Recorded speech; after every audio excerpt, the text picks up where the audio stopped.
Welcome back to New Day Cleveland. It is time that we argue like adults. Here to help us resolve the issues at home or at work is Dr. Omar El-Haj, Medical Director of Psych BC. So there is no conflict here between us right now, and I think it's going to stay that way. Not yet, at least. We're getting along pretty well, I must say. Yes, it does seem so. But it is something, it's a part of life, conflict. Yes, it is. It's human nature. Yes, it is. So how does one really go about making sure, I guess, they're handling it the right way? Correct. The most important thing is like what you said. Conflict is just part of human interactions, and dealing with it in a mature way truly lead to opportunities for growth, to strengthen our relationship, and avoiding the conflict or resolving it will never lead to its resolution. It's actually going to get much, much worse. A lot of people do like to avoid because they just don't want to have to deal with it. Correct. I've done that in the past. We all have. What is the proper steps then someone should take, or what's the first step someone should take when they're confronting a situation? Well, I mean, first we need to acknowledge and recognize that there is a conflict. The most important thing is to pick on the current conflict. Pick your battles. If you're going to fix everything at once, it will never be fixed. And also pick the right time. You know, I don't know about you, but most of us, when we are actually in an angry or sad mood, I'm not going to be able to think the right way. So we need to pick the right time so then you and I can talk about what is it that we have conflict over. Is it different if you have conflict at home versus work?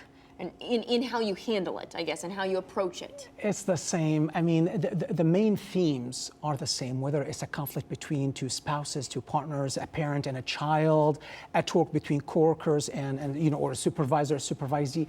The most important thing is that we need to pay attention to what the other person's saying, how they're saying it, and how they're listening to what we're saying.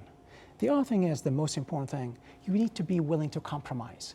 If I want you to do everything that I wanted, we would not have had conflict to start with. So acknowledging that we cannot get everything we want and that we're willing to compromise is actually the first step. The other thing is, a lot of times we blame the other person for what we're doing or how we're feeling. Using the I versus the you. It's like, for example, you know, you did something that upset me a week ago. And then I come here and sit down and say, well, you know, Natalie, you made me feel so upset when you said you don't want to see my parents last week. That puts you in a very defensive mode. Now, when I say, I felt hurt when I heard you say you did not want to see my parents, and I really would like to talk to you about that, that puts you at an ease. Absolutely. So when you're dealing with someone who does get defensive, yes. How do you approach those situations? That's a very good question. The most important thing is that if I want to reach a resolution of a conflict with you, I need to also pick the right time for you. I need to, for example, be prepared. I rehearse.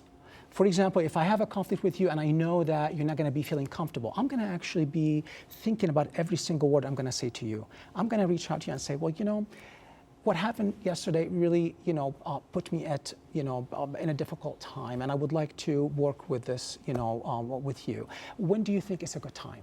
I'm putting the ball in your court. Then you're going to tell me when is it that you feel comfortable talking about it, and then we can actually work on it.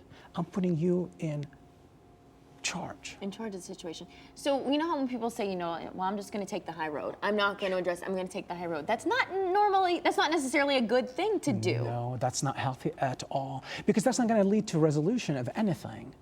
So, you know, and like I said, the most important thing is that you need to think about compromise. You also need to be ready to forget and forgive.